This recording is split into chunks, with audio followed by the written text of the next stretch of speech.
travaux. Comme ça a été énoncé au début, il y aura une table ronde, bon, on se prendra 30 minutes pour discuter, comme ça a été annoncé, de l'entour d'expériences, de quelques expériences, parce que la question centrale de la chaire, c'est le problème de l'extension et la réussite de la réforme, de ce processus de réforme. Voilà, sans aucune prétention d'apporter des réponses, mais en tout cas le débat contradictoire, il est là. C'est vrai que ça a été dit tout à l'heure, mais il y a beaucoup de... Bon, on ne va pas revenir au débat de tout à l'heure, que cette chaire se veut un lieu d'échange, un lieu neutre, parce que bon, effectivement, on est conscient, mais bon, il y a des exemples devant nous, ils font que dès qu'on va toucher à une réforme de quelque chose, bon, ben voilà, il y a les idées, les contre-idées qui sont là. Donc effectivement, au sein d'une université, ça a été repensé d'ailleurs avec les signataires de la chaire, pour dire, bon, voilà, ces travaux-là, il faut que ça soit porté au sein d'une université. Mais voilà, il y a beaucoup d'enseignements aussi à prendre de la genèse du Conseil d'orientation et de retraite. Mais bon, comme vous l'avez constaté, je ne vais pas répéter de le dire, c'est le début. Et voilà, et toute personne qui peut apporter quelque chose, la chaire, elle est là, elle est ouverte. Donc nous, on va vous communiquer des workshops.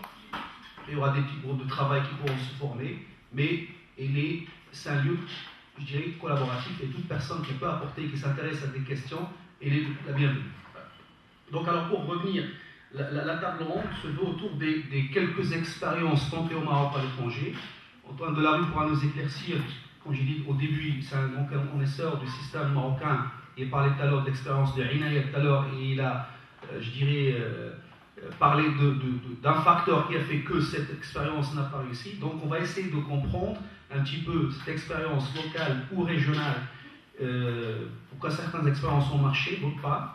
Je présente ici Jazouli Ahmed, directeur des études pour le prévoyance, RCA-CNRA, qui aussi, il le dira mieux que moi, présent dans certaines commissions. Il va nous parler jusqu'à certaines limites du statut de l'auto-entrepreneur, qui est un statut qui a été voté, je crois, le 31/12/2014. Donc voilà, de ce que c'est, ce qu'on appelle le statut d'auto-entrepreneur. On profitera certainement aussi de l'expérience de notre conférence Gérassi pour voir un peu comment le financement. Il y a eu tout à l'heure un débat autour de la question de l'auto-entrepreneur aussi en France. Voilà. Et notre ami Sebrenchi, économiste, pour animer le débat et avoir une culture assez générale de ces systèmes aussi de retraite. Voilà. Donc le débat est ouvert. Je ne sais pas qui veut prendre la parole en premier. Oui, pour rebondir sur l'expérience Inaya et sur le tentative, je dirais, dans des pays de la région africaine. Oui, là, j'ai l'impression que je n'ai pas grand-chose à dire sauf à me contredire, comme on dit. Je crois que sur cet aspect d'extension, il y a une difficulté qui est donc en maladie, l'antisélection. Si on n'est pas sûr d'avoir tous les agriculteurs d'un village, etc., on aura les plus malades et ce sera très difficile de boucler financièrement. Par exemple, pour prendre un raccourci rapide. D'où cette histoire, cette idée qui se serait à creuser de séparer le gros risque du petit risque. Parce que si on se limite au petit risque, là, on a moins de risques d'antisélection. Voire peut-être pas du tout. L'autre aspect sur l'extension et la difficulté de l'extension, c'est l'accessibilité administrative. Je m'explique. Dans les régimes de salariés, la CNOPS, les régimes classiques, une très grosse partie du travail administratif est fait par l'employeur.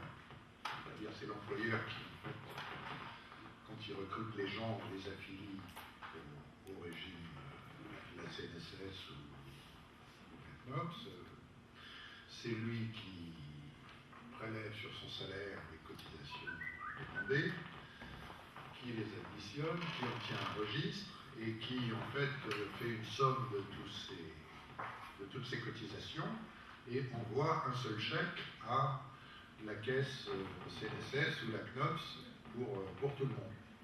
Et puis avec un détail, sans doute, généralement, des personnels qui ont cotisé et à quel niveau ils cotisent.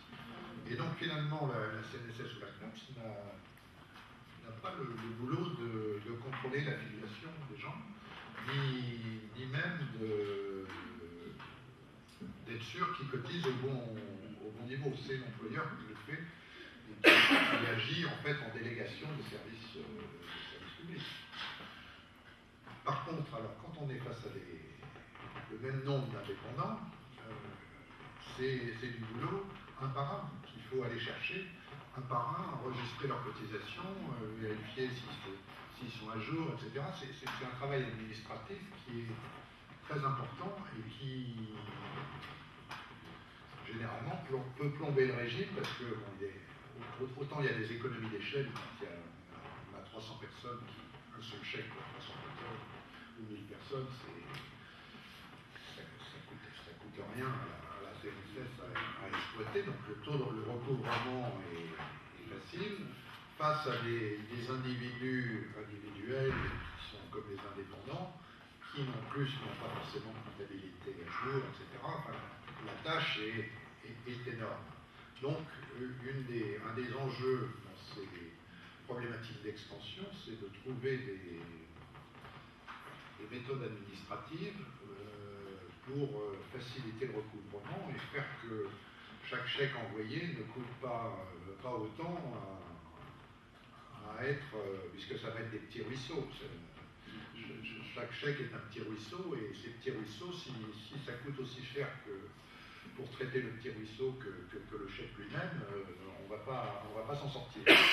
Donc ça, c'est le deuxième défi. Le troisième défi, peut-être pour le citer, c'est que les gens aient l'impression qu'ils achètent quelque chose. Donc, pour les points ruraux, etc., où les centres de soins sont très lointains et très distants, c'est peut-être assez difficile de motiver les gens pour qu'ils cotisent à quelque chose qui n'ont finalement pas accès. Donc il y a à travailler sur ces différents aspects, c'est un peu ce qu'on avait fait dans notre rapport. Ok, je vais en rester là pour le moment. Merci.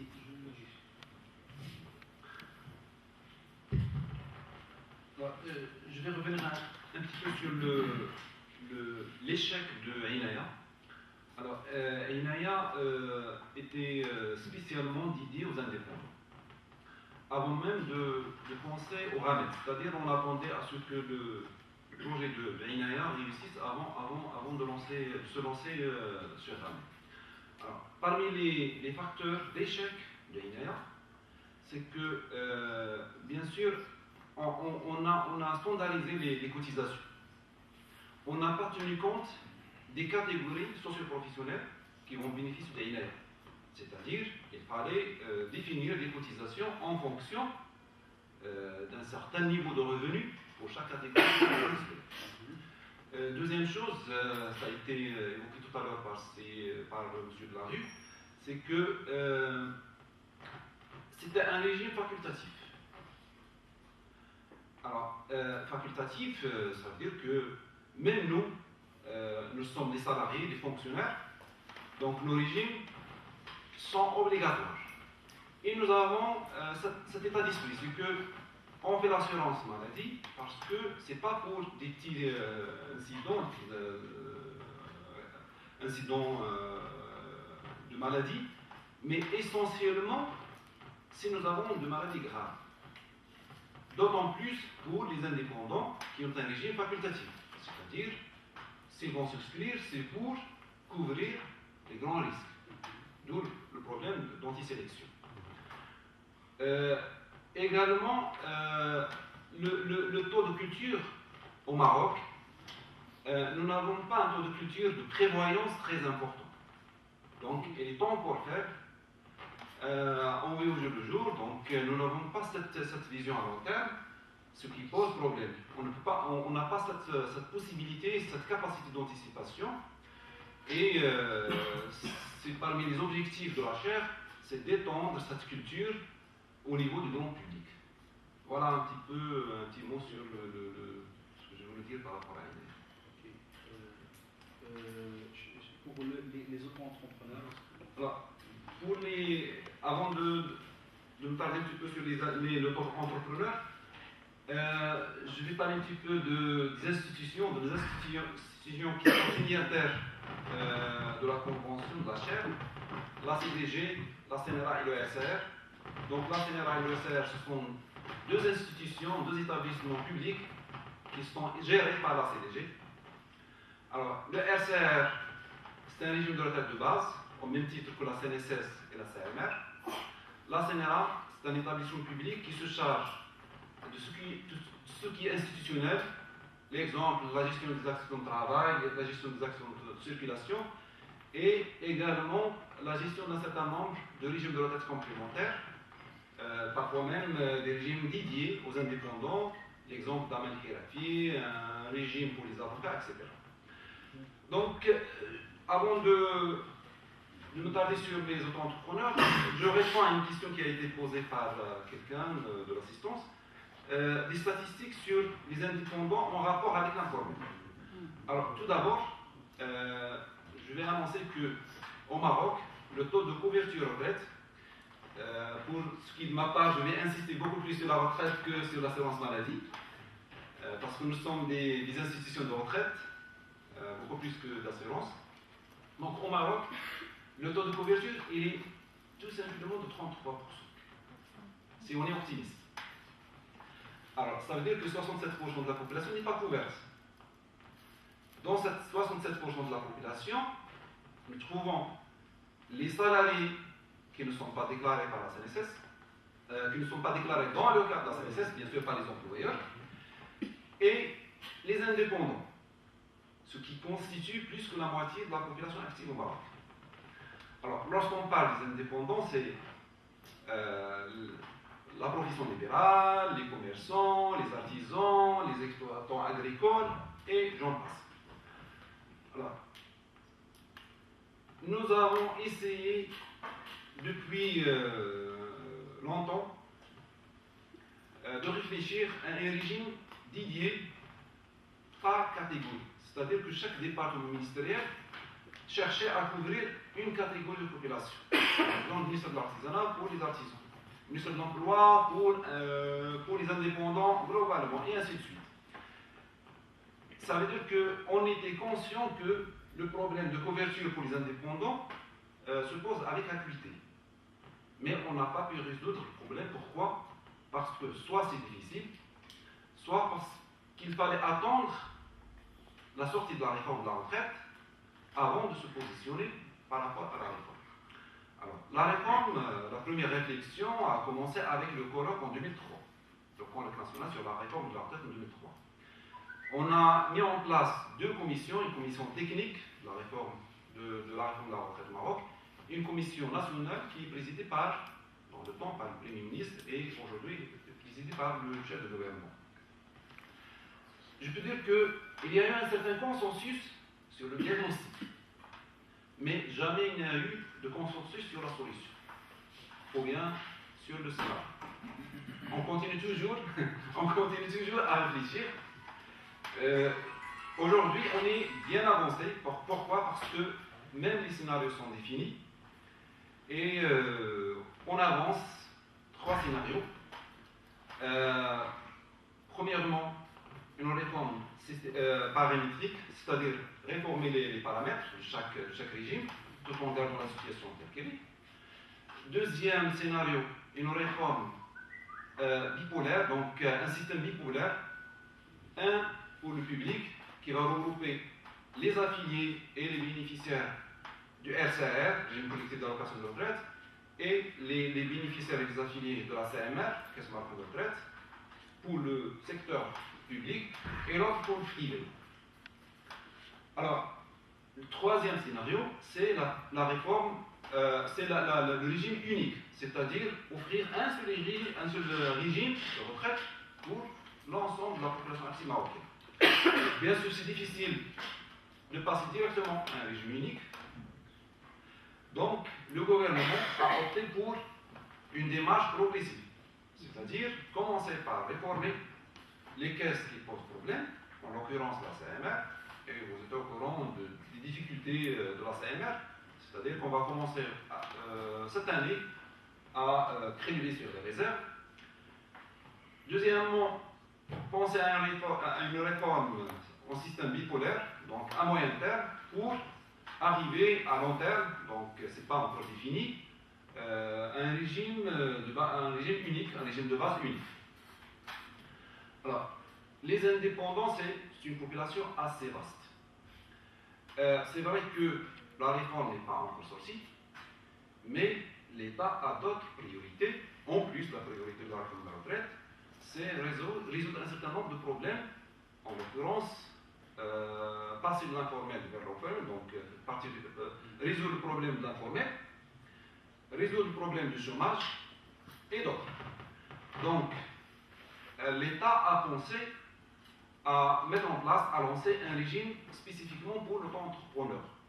Donc, définition de l'auto-entrepreneur, c'est une personne qui travaille pour soi-même, donc sa capacité physique et intellectuelle, qui n'a pas d'employé, qui n'a pas de salarié, et qui peut créer son entreprise. Alors, l'État, ou bien le gouvernement, a mis en place des incitations pour passer de l'informel vers le formel. Exemple, la couverture sociale, la retraite et la santé, des incitations fiscales, la facilité pour enregistrer une entreprise, donc nous n'avons pas un registre commercial, mais plutôt un registre pour notre entrepreneur, et des facilités au niveau du recouvrement et des facilités sur le plan procédural. Le statut a été approuvé dernièrement, donc le 31/12/2014, ça a été approuvé.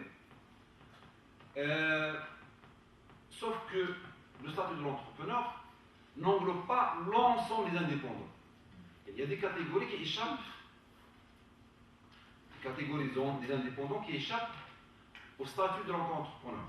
Je fais allusion aux exploitants agricoles, à toute profession qui est organisée, l'exemple des professions libérales, et d'autres. Donc toute profession qui est organisée échappe au statut de l'entrepreneur. Ça veut dire que le gouvernement cherche plutôt à résoudre le problème du chômage, à encourager l'auto-emploi et à sortir de l'informel.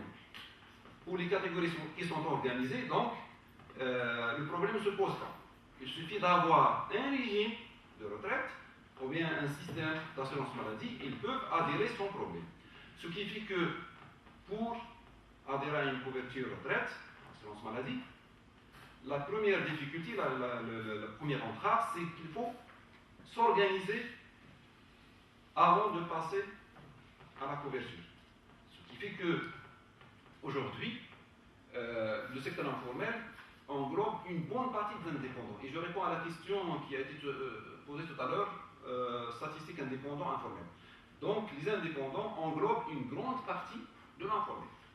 Ce qui fait que le régime de retraite des indépendants ne peut réussir qu'après avoir formalisé ces catégories ou bien ces professions.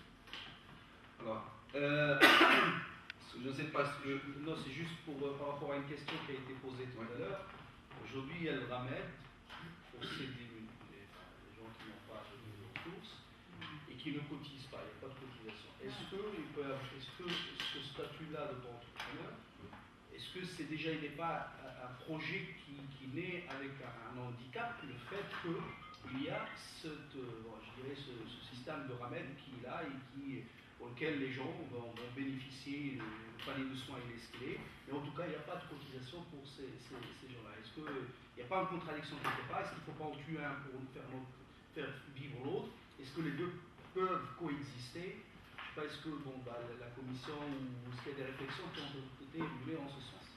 Alors, j'ai parlé du statut qui a été approuvé, mais en parallèle, il y a un projet de couverture sociale pour les auto-entrepreneurs qui est piloté par l'Agence nationale de promotion de petites et moyennes entreprises, ANPME.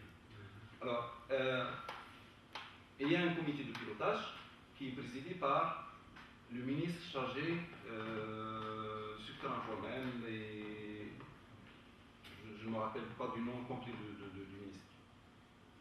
Alors, il est encore en phase de projet. Donc, par rapport au schéma de réflexion, donc nous avons les professions qui sont organisées, ils peuvent s'adhérer, donc ils peuvent être couverts dans le cadre d'un régime de retraite d'un régime de retraite de base créé et dédié pour les indépendants. Donc un régime pour l'ensemble des indépendants, et les autres entrepreneurs peuvent adhérer en premier lieu, mais uniquement pour les catégories qui sont organisées. Donc on a opté pour une démarche progressive. Une fois la profession est organisée, il peut adhérer à ce régime. Alors, lorsqu'on parle des indépendants, donc c'est assez vaste, même au niveau de l'auto-entrepreneur, c'est assez vaste.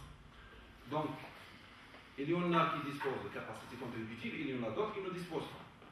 Donc, pour ceux qui ne disposent pas d'une capacité contributive, donc ils peuvent adhérer à ce régime, mais dans le cadre du RAMED, pour l'assurance maladie dans le cadre du RAMED. Alors, se pose la question pour la retraite.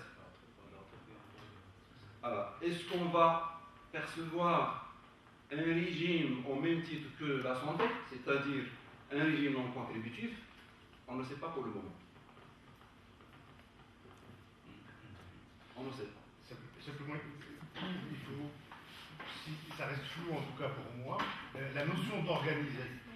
Syndicats, associations, coopératives, amines,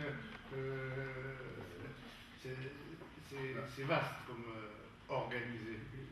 Alors, maintenant, on est juste à la phase de l'approbation de la loi, donc nous n'avons pas encore mis en place le décret d'application. Donc, ce détail, je pense, il va être précisé dans le cadre de cette application. Et je pense,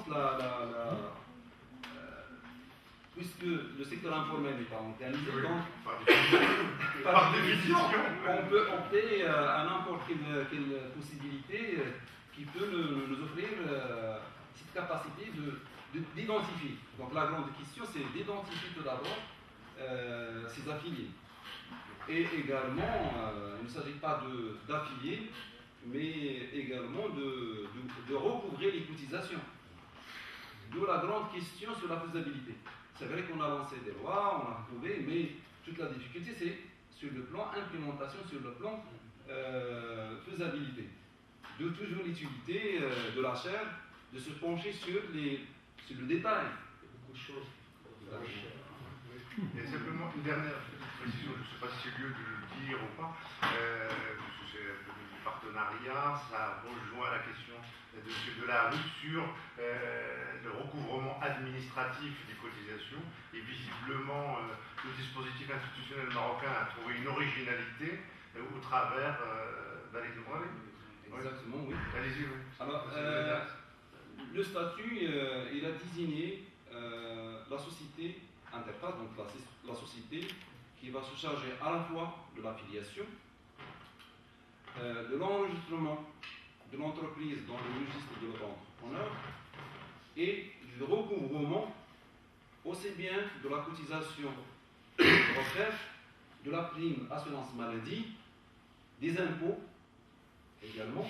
Donc, c'est en quelque sorte un guichet unique qui va jouer l'interface entre les affiliés et les différentes administrations, que ce soit les impôts, la direction des impôts, que ce soit les régimes de retraite.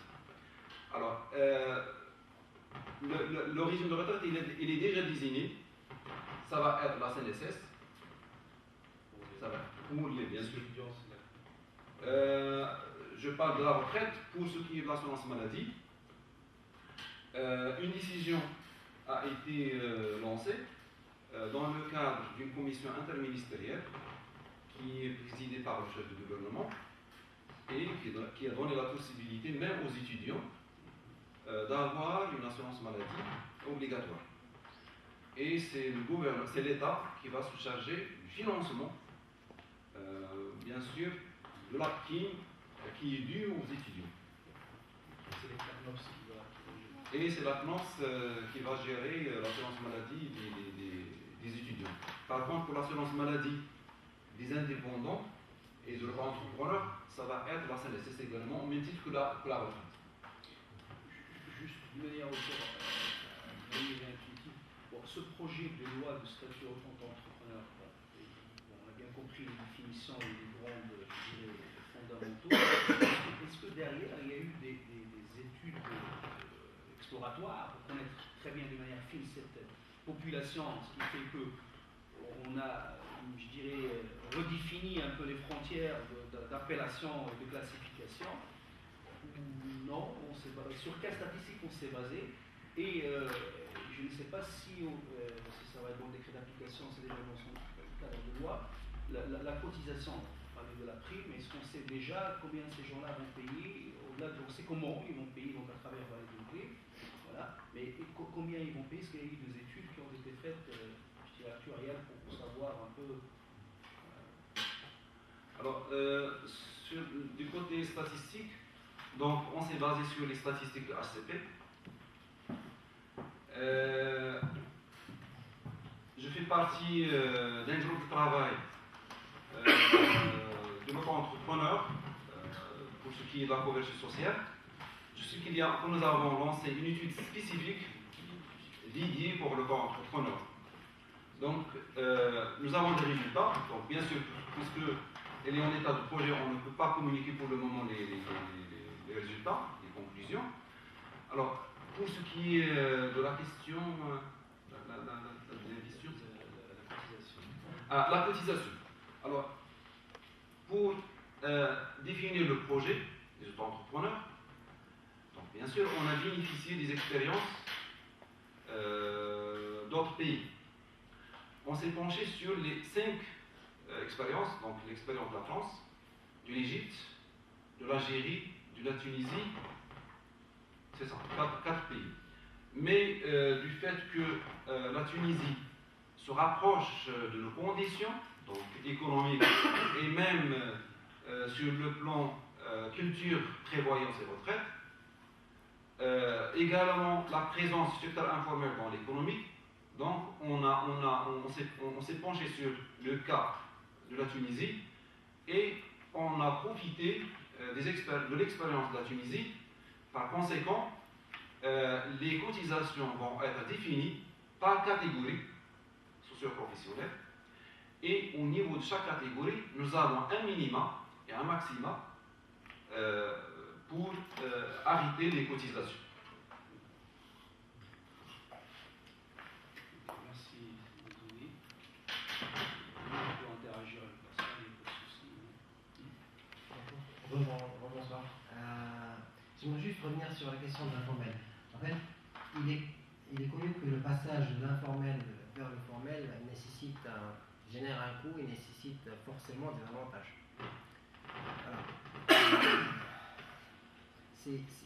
c'est bien de mettre en place des mesures de telle façon pour pouvoir faire fédérer et adhérer les gens vers plus de formalités, mais le souci c'est quoi? Aujourd'hui, il faut tout un package. Et quand je dis il faut tout un package, il faut croire que l'un des défauts des statistiques marocaines, c'est quoi? C'est qu'on n'a pas une clé d'identification unique par agent économique, surtout si il s'agit d'une société ou s'il s'agit d'une personne morale. Alors, le gros souci, c'est quoi? C'est que lorsqu'on va voir la base de données de la CNSS et qu'on va essayer de mettre cette base et qu'on va essayer de la faire parler avec la base de données du fisc, c'est très difficile. J'étais inspecteur des impôts, je connais bien c'est très difficile. Donc aujourd'hui, le problème, créer un guichet unique avec tous les éléments, fiscalité, cotisation retraite et assurance maladie, peut être en soi une entrave à la réussite de ce plan de marche. Dans quel sens? Tout simplement parce que je demande à ces personnes qui sont dans l'informel, qui sont pas mal organisées des fois, de fédérer un système où ils vont déclarer la même chose à tout le monde. Et là, j'aimerais juste revenir sur une chose. Combien de sociétés sont enregistrées dans le registre de commerce, déclarent ou déclarent des chiffres zéro, nul pour le fisc. Et on connaît bien le problème d'avoir plusieurs types de comptabilité. Bon, je suis passé des fiscs à une banque, à la banque centrale, et je peux vous dire que souvent, il y a des entreprises qui ont plusieurs bilans. Aujourd'hui, demander, et ça c'est dans des secteurs qui sont organisés, demander à un secteur qui n'est pas tout aussi organisé, de façade, de prime abord, de donner la même déclaration à un seul organisme, paraît être assez difficile. Parce que tout simplement, le package n'est pas tout aussi attractif que la charge qu'il va générer. D'accord? Et aujourd'hui, il ne faut pas oublier, est-ce que la Poste, d'une manière générale, est-ce qu'elle a eu le temps d'être préparée à ça? Parce qu'il ne suffit pas seulement de pouvoir donner un chargé de clientèle, je ne sais pas comment l'appellation sera exactement, qui va prendre le registre, qui va noter, mais il faudrait aussi permettre, donner l'occasion à ces entrepreneurs individuels de pouvoir être accompagnés. Est-ce que cette entité est capable de fournir ce service qui coûte beaucoup d'argent, qui coûte en soi beaucoup d'argent, parce que c'est l'un des moyens pour attirer les gens, surtout parmi les populations les plus jeunes, qui n'ont pas encore goûté à tout le bénéfice d'être dans l'informel. Par rapport aux chiffres du ACP, le ACP il a plus d'enquête sur les unités informelles. Malheureusement, la définition en soi, c'est une définition internationale, standard, mais la définition en soi pose problème. Le ACP définit une unité informelle comme étant une unité qui ne dispose pas d'une comptabilité complète. Alors, juste en faisant le parallèle avec la fiscalité, c'est ce qu'on va appeler les forfaitaires. Ils ne sont pas vraiment si informels que ça, parce qu'en soi, ils payent les impôts. Il y a une catégorie qui n'est même pas dans l'impôt, qui n'est même pas enregistrée. Et c'est cette catégorie-là qui nous échappe. Et si on a 14% du PIB, non compris le secteur agricole, qui est dans l'informel en 2007, aujourd'hui, si on y additionne quelques 14% d'agriculture, et si on y additionne, si on fait un calcul de manière assez indirecte, on va trouver que c'est autour de 40 à 60%. Et là, le problème devient plus important. Donc, si en soi on voulait dire que voilà, on va donner à un organisme la charge de tout remettre en ordre, peut-être que l'organisme deviendrait tellement systémique qu'il ne pourrait pas supporter toute cette charge à la fois. Donc, c'est juste, maintenant, c'est des remarques. Il n'y a pas vraiment une réponse. Mais c'est bien de pouvoir prendre en considération un certain nombre de points dans la formulation de ce statut en soi. Merci. Effectivement, il n'y a pas de réponse pour le moment, mais j'ai quelques éléments officiels. Par incitation fiscale, on avance que les taux vont être de 1% pour ce qui est industriel et commercial, et de 2% pour ce qui est service. Donc c'est attrayant. On dit bien que c'est attrayant. De quoi? 1% de quoi? Du chiffre d'affaires déclaré. Du chiffre d'affaires. Et si le chiffre d'affaires il fait 100 000 dirhams et que le 1%, c'est pas aussi important. Mais si on a un chiffre d'affaires d'1 million de dirhams, alors je précise la définition de l'entrepreneur. Donc un entrepreneur, c'est une personne physique, comme j'ai précisé tout à l'heure, dont le chiffre d'affaires ne dépasse pas 200 000 dirhams pour ce qui est service, le secteur des services, et 500 000 dirhams pour ce qui est du secteur industriel, commercial, artisanal et d'autres. Donc on est limité, donc la définition de l'auto-entrepreneur, il est défini par le chiffre d'affaires réalisé. D'accord? C'est vrai, nous avons donné des facilités par rapport à la possibilité de déclarer, c'est-à-dire on peut ne pas déclarer une année, on peut résilier le contrat et revenir par la suite, etc., etc. Donc, je fais une lecture du statut pour ne pas chercher à donner des solutions. On sait que Barid Marid, interface, qu'est-ce que dit le statut? Il dit qu'il est chargé d'enregistrement au niveau du registre de l'auto-entrepreneur, il est chargé de recouvrement, mais il ne parle pas de la sensibilisation et de la commercialisation. Est-ce que c'est le régime qui va se charger de cette ouverture, qui va se charger de la sensibilisation et de la commercialisation? Ça peut être également, là, je ne dis pas qu'il figure dans le statut, mais on a avancé. Donc, dans les journaux, on avance qu'on va prévoir des cellules au niveau de chaque agence pour expliquer, pour sensibiliser les auto-entrepreneurs. Voilà. Merci. Bon, on comprend très bien que c'est un chantier. Et bon, voilà, c'est sûr qu'il faut profiter de l'expérience et benchmarker sur d'autres tentatives qui ont été faites dans des pays où il y a de fortes ressemblances avec le Maroc. Mais bon, je crois que tout le monde est conscient que c'est un vaste chantier et c'est quelque chose qui va prendre du temps à ce que voilà, il soit vraiment rodé et mis en place. Une question. Une question ou de l'intervention? Cinquième question. Cinquième question. Il a eu aucune réponse au cas. Je regarde la carte. Il peut au moins en poser une. Non, c'est pour déjeuner sur les non-salariés. Monsieur a parlé des handicaps qui face à ce projet, qui a duré très longtemps. Moi, j'ai travaillé dans ce dossier dans début des années 80. Et malgré ça, il était arrêté pas seulement parce qu'il y a des difficultés, mais parce qu'il y a d'autres considérations aussi.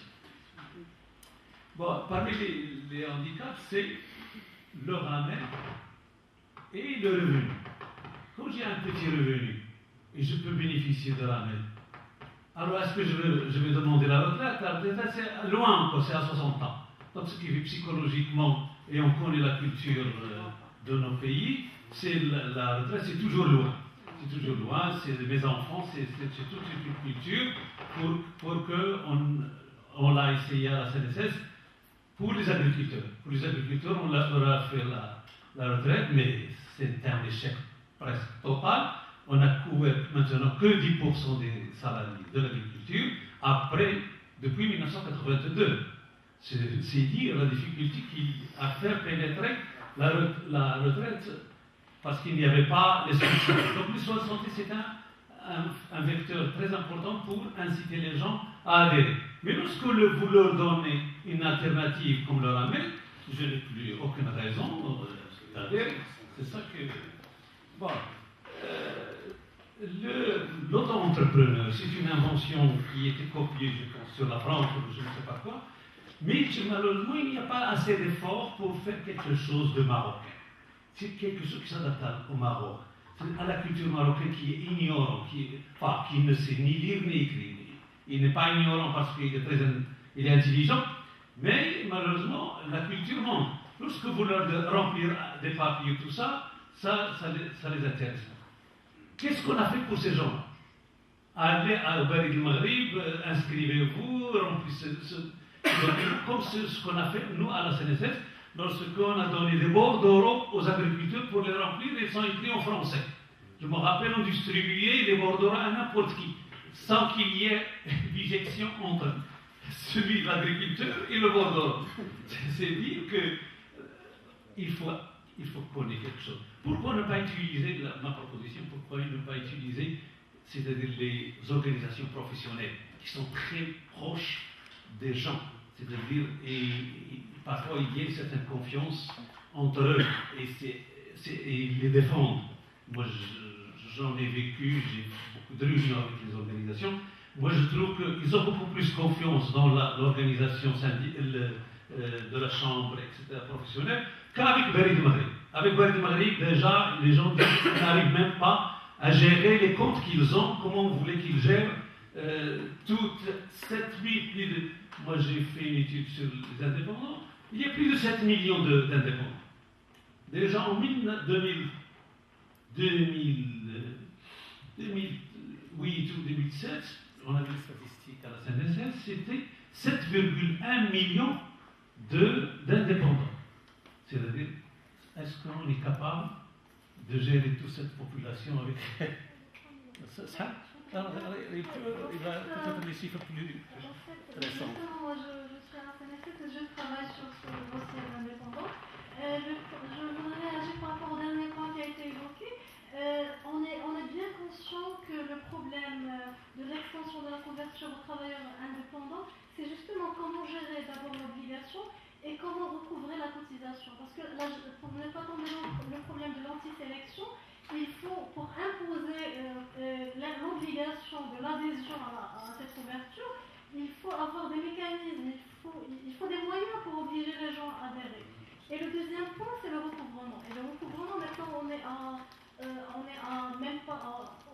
millions de salariés, mais le face-à-face de la CNSS, ce n'est pas les 3 millions de salariés, c'est les employeurs qui sont de l'ordre de 150 000 employeurs. Et donc, la gestion, elle est plus fluide. Par contre, pour les indépendants, c'est plus de 3 millions indépendants, et donc c'est énorme. C'est très important et c'est très lourd à gérer. Du coup, on a benchmarké sur ce point et on a vu que les expériences qui ont réussi, c'est justement les expériences qui ont fait des lois de façon à traiter avec les organisations professionnelles, les organisations représentatives des métiers, des catégories socio-professionnelles à couvrir.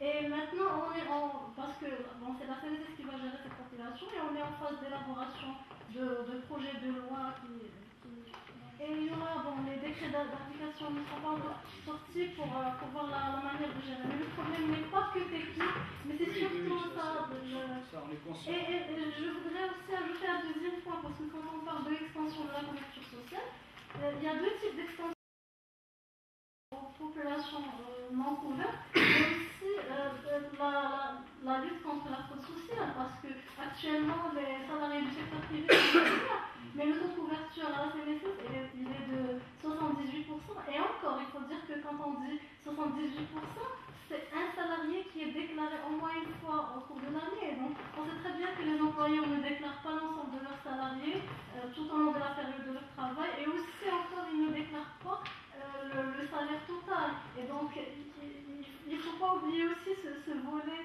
d'extension de la couverture aux populations qui sont censées être couvertes. Et il y a des travaux en matière surtout législative pour renforcer l'arsenal juridique de façon à lutter contre ce type de population. Juste rapidement, par rapport à la proposition de passer par les organisations professionnelles, alors, moi je pense qu'il faut innover. Ni l'une ni l'autre ne peut être une solution idéale. Pourquoi? Parce que nous avons essayé, dans le cadre de deux régimes complémentaires qu'on gérait, et qu'on gère toujours, de passer par les organisations professionnelles, en l'occurrence les chambres de commerce, d'industrie et de services. Et croyez-moi que ça n'a pas marché. Donc, nous avons des solutions, mais il faut innover. Là, il faut avoir une solution typiquement marocaine, en tenant compte à la fois des diverses considérations, mais également de la culture du Marocain. Donc, dans ce cas, il faut étudier le comportement du Marocain, que ce soit sur son penchant d'épargne, que ce soit sur la préférence pour le présent, et ainsi de suite. Et nous avons l'intention, dans le cadre de la chaire, de lancer une enquête pour mettre le doigt sur un certain nombre de choses qui peuvent nous aider, certainement, pour innover dans ce cas. Juste simplement, je pense que c'est un sujet sur lequel nous reviendrons énormément. Il n'est pas là pour le dire, mais je vais parler à sa place. C'est M. Bichir qui est directeur du pôle culture et civilisation chez nous. Et il faudrait, je pense, dans l'avenir, qu'on évite ce mot culture. Parce que culture, anthropologiquement, ça veut dire quelque chose de l'invariant. Alors qu'ici, on devrait plus parler de comportement. Et donc la mise en place de systèmes incitatifs qui pourraient modifier les comportements. désolé pour cette sémantique, mais je pense que comme nous sommes appelés à revenir plein de fois sur cet aspect-là aussi concernant un modèle marocain, c'est plutôt les comportements des individus, de la société, etc., que la culture en elle-même. Je suis désolé. Moi, j'étais très intéressé par les différentes remarques. En fait, ça a éveillé des tas de souvenirs, parce que j'ai fait une étude en Tunisie, justement, sur l'informel, que je n'en avais pas eu véritablement connaissance, mais qui m'a permis un peu de conceptualiser, justement, ce problème d'obstacle administratif et la solution que j'avais trouvée, que j'avais proposée, qui a été bien accueillie, mais pas mise en œuvre. Bref, la Tunisie, je pense, est passée un peu par les mêmes conclusions que vous faites, avec la tentation de l'auto-entrepreneur. Ça ne s'appelait pas comme ça, mais quelle est l'idée derrière cet auto-entrepreneur? C'est en fait de formaliser l'informel, donc de l'amener à sortir du bois, si on peut dire, avec les effets pervers éventuels que citait monsieur sur le guichet unique, ça c'est tout à fait sûr. Et en fait, ça a été aussi. Alors, donc, il y a d'abord la tentation de les faire sortir du bois, et comment, avec un système dit attractif, on va faire un système low cost. On va faire une version low cost du système existant, en disant, ah là, vraiment, ils ne pourront pas. Voilà, 1%, c'est vraiment c'est un tel cadeau qu'ils vont sortir du bois. C'est l'idée. Alors, moi, j'ai commencé ma carrière où j'ai vu ça en échec à Chypre. C'était le premier séminaire de l'ISS où j'étais.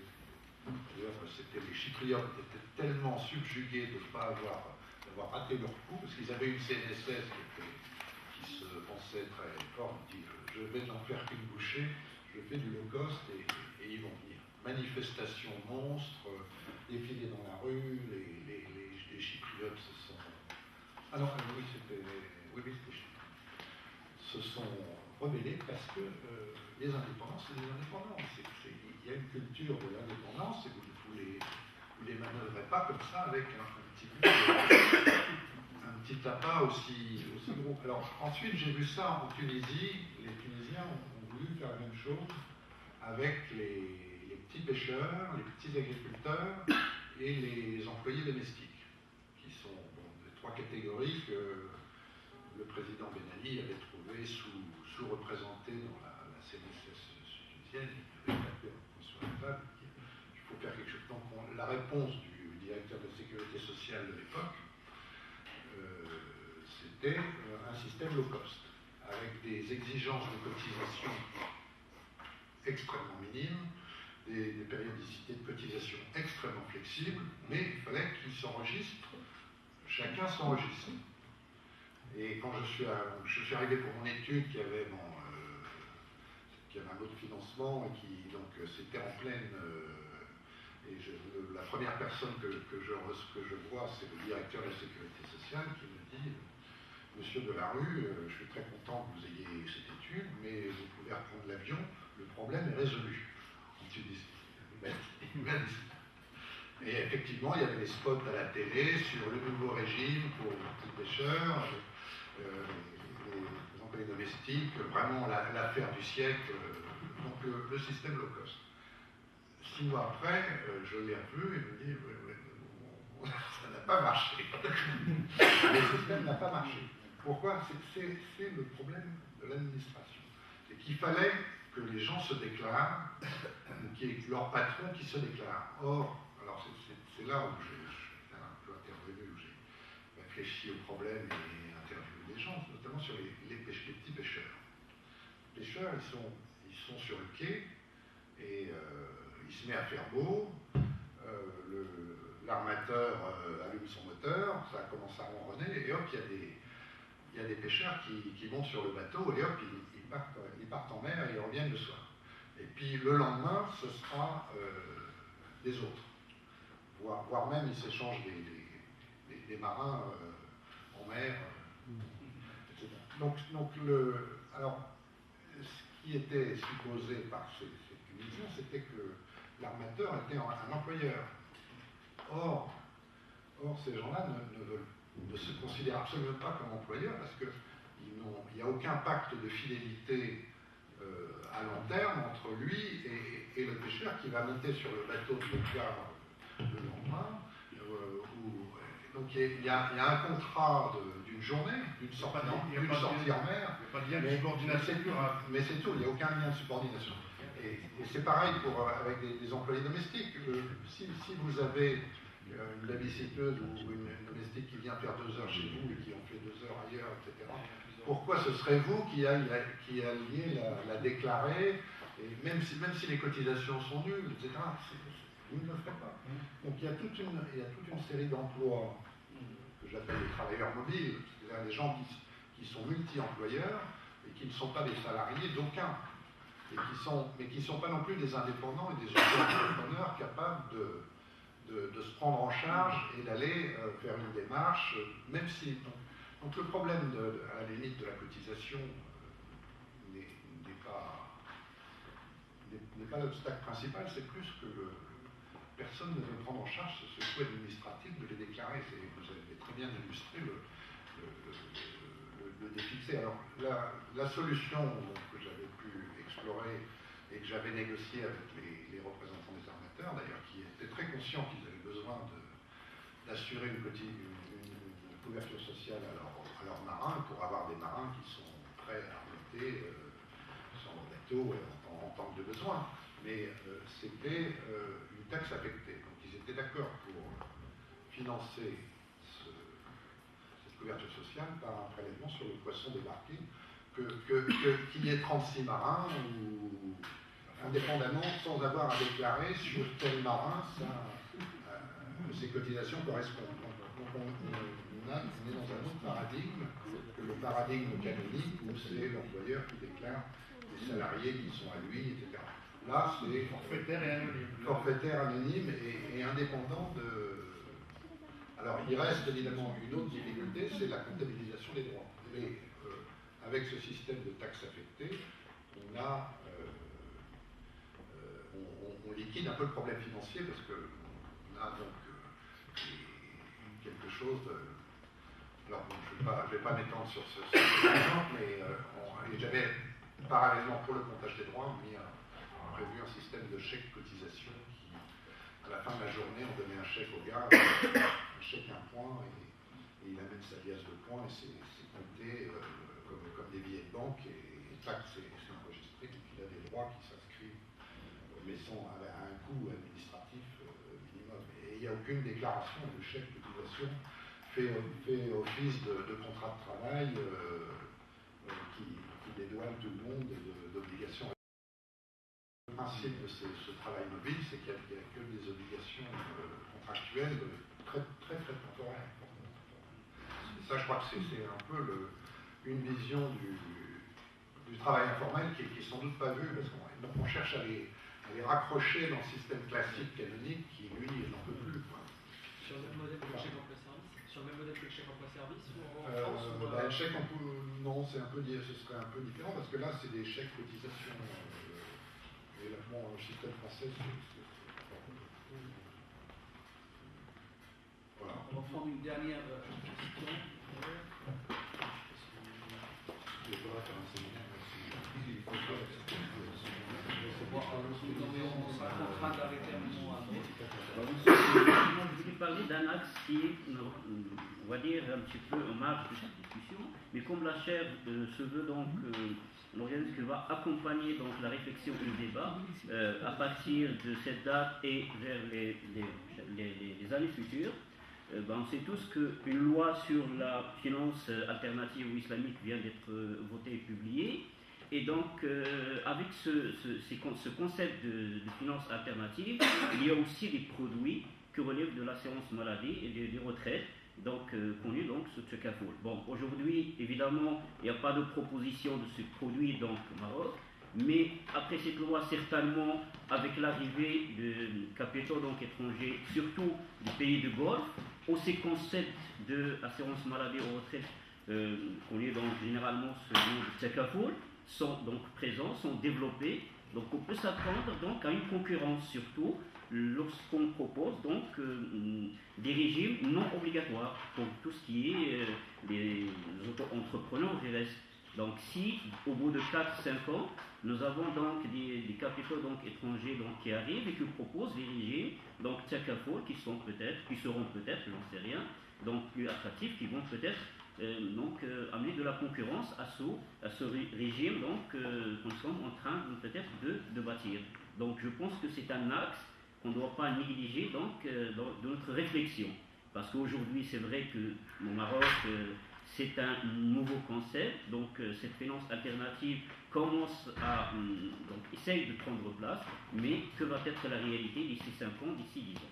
Voilà, je pense que ça mérite aussi donc un axe qui mérite donc aussi intérêt et étude dans le cadre des travaux de la chaire.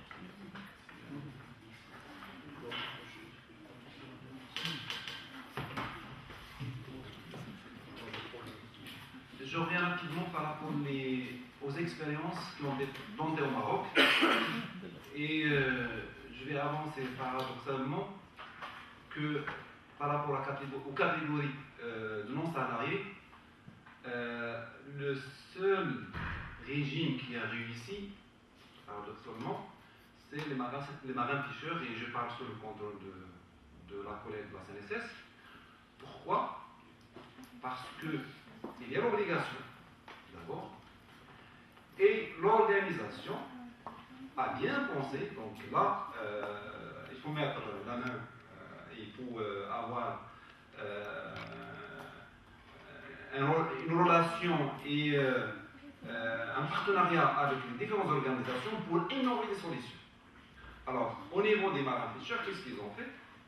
Ils ont procédé au recouvrement, toute la difficulté c'est le recouvrement, dans le cadre des hares poissons, donc dans le cadre des c'est ce que je proposais, c'est voilà. la grille pour les... Et ça a marché. Le taux d'affiliation, ça s'approche 90%, et également pour le taux de recouvrement. La chose qui n'a pas marché, par exemple, pour les professionnels de transport. Pourquoi? Parce que c'est un régime qui n'est pas obligatoire, et nous n'avons pas pensé à une solution pertinente pour ce qui est de difficultés, pour ce qui est de problème de recouvrement.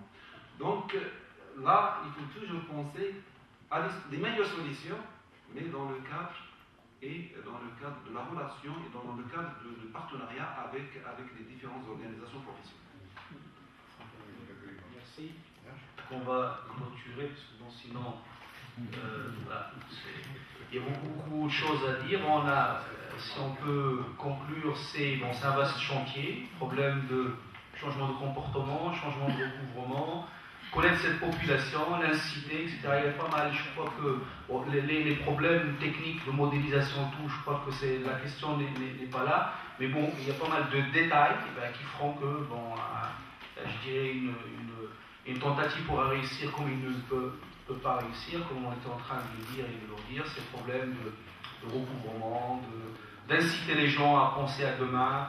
Mais je crois que voilà, donc moi je me pose toujours la question par rapport aux pays, bon, si je peux me permettre de poser la question à mon collègue rapidement, mais c'est juste par rapport à ces pays où le problème de l'extension n'est pas posé. Est-ce que d'un seul coup il y a une couverture universelle pour tout le monde, ou ces pays-là sont passés par ces expériences jusqu'à un recouvrement, je peux comprendre qu'il n'est pas à 100% vrai, mais en tout cas en France on ne parle pas de problème d'extension.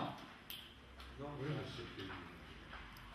en France, on parle plus de problème d'extension depuis. Mais les dernières extensions, c'est ce que je disais, quand on a développé les retraites complémentaires, voilà, on a développé de la retraite de base, pas pour tout le monde, parce que tout le monde ne voulait pas forcément participer. Parce qu'après, c'est toujours pareil, les gens veulent participer les gens veulent commencer à participer quand ils pensent qu'ils y gagneront. Tant qu'ils pensent qu'ils n'y gagneront pas, ils ne veulent pas participer à la collectivité nationale. Donc on a un petit peu les mêmes questions. Et après, pour ce qui est de l'extension dans d'autres pays, dans les pays du sud de l'Europe, ça s'est plutôt fait aux alentours des années 80-90, où on avait, par rapport à la discussion qu'on a eue, je caricature un peu, mais une extension de phénomènes locaux, mais Là, c'était pas sur les auto-entrepreneurs, c'était sur l'ensemble du système. C'est-à-dire qu'on avait des systèmes de retraite dans certains pays d'Europe du Sud où, à carrière complète, on avait des taux de remplacement à 120-130%. Parce qu'on savait très bien que les gens n'obtenaient pas de carrière complète, parce qu'ils ne faisaient pas la durée requise pour une carrière complète, vu qu'ils commençaient dans l'économie informelle et ils avaient des passages dans l'économie informelle, et même quand ils étaient déclarés tout au long de leur carrière, une partie de leurs revenus, comme vous le dites, ne relevait pas, voilà, s'il y avait 100 de salaire, il y avait peut-être 50 de déclarés et 50 qui restaient à côté. Et donc on a mis en place ce type de dispositif, et puis dans ces pays, on a utilisé très souvent les retraites comme variable d'ajustement, quand on n'a plus d'emploi des seniors, mais pas que les pays d'Europe du Sud, les pays d'Europe continentale comme la France et l'Allemagne l'ont fait aussi, on a mis des gens à la retraite plus tôt, en se disant de toute façon, voilà, on a géré les problèmes de ce point de vue-là, et donc quand il y a eu le retournement démographique pour les pays d'Europe du Sud, on a redurci les conditions, et donc on a des personnes qui étaient à l'extérieur, donc qui n'avaient pas acquis de droit, qui sont rentrées dans le système, qui elles ont cotisé à plein, et qui se sont retrouvées à payer d'une certaine manière en intergénérationnel les droits de ceux pour qui on avait été plutôt généreux, vu qu'on prenait en compte le fait qu'il y avait de l'économie informelle. Ça fonctionne tant qu'on est dans une économie où les nouveaux entrants sont assurés de faire des carrières complètes. Or, dans certains pays d'Europe du Sud, non seulement on demande plus aux jeunes générations, beaucoup plus en termes de durée de carrière et de conditions de travail aux jeunes générations, et c'est des jeunes générations qui sont moins en plein emploi, parce que c'est des générations qui, du fait de la crise, rentrent plus tard sur le marché du travail, ont des carrières plus heurtées que les générations précédentes, et donc l'équilibre, ou le besoin d'équilibre, pèse d'autant plus sur ces jeunes générations qu'il n'aurait pesé si on avait peut-être eu un moyen différent. Mais là-dessus, si on avait su à l'époque, on aurait peut-être fait différemment, mais dans l'absolu, au moins, il y a eu une augmentation, une baisse de l'économie informelle dans ces pays. Puis il y a d'autres pays, comme la Chine, comme vous avez dû le regarder, qui posent des questions, parce que c'est comme tous ces pays où il y avait peu de droits, même si en Chine, il y avait des droits. Il y a des droits régionaux, mais avec une difficulté, c'est que vous avez des droits dans la région dans laquelle vous êtes né, et si vous changez de région, vous n'avez plus de droits. Voilà. Puis avec des phénomènes où c'est très difficile d'étudier la Chine, vu qu'il y a une loi, et puis chaque province fait un petit peu comme elle veut. Donc c'est un petit peu compliqué, mais dans l'absolu, en Chine, il y a une extension des droits aujourd'hui, mais la question se pose réellement, c'est-à-dire qu'avec la politique de l'enfant unique, il y a un retournement démographique massif. Donc on risque de se retrouver dans une situation démographique, un rapport démographique dégradé. L'un des moyens de retarder l'échéance, c'est de dire tous ceux qui sont dans l'économie informelle, on essaie de les faire rentrer dans le système, mais on se laisse des marges de manœuvre dans le temps, ça fait gagner du temps, mais à un moment ou à un autre, il y a une frontière démographique et il y a un écueil démographique qu'il faut traiter. Donc là-dessus, de l'intérêt des travaux de projection et de pouvoir évaluer avant que l'écueil, avant de se retrouver face à l'obstacle, parce que le développement de l'économie informelle dans ces pays est aussi un moyen pour les législateurs de retarder l'effort d'ajustement. En caricature. Merci. On va clôturer la séance par le show. Je vous remercie. On va remercier les conférenciers. Merci à vous d'être venus, certains un peu loin, de Casablanca. Et bon voilà, au prochain workshop.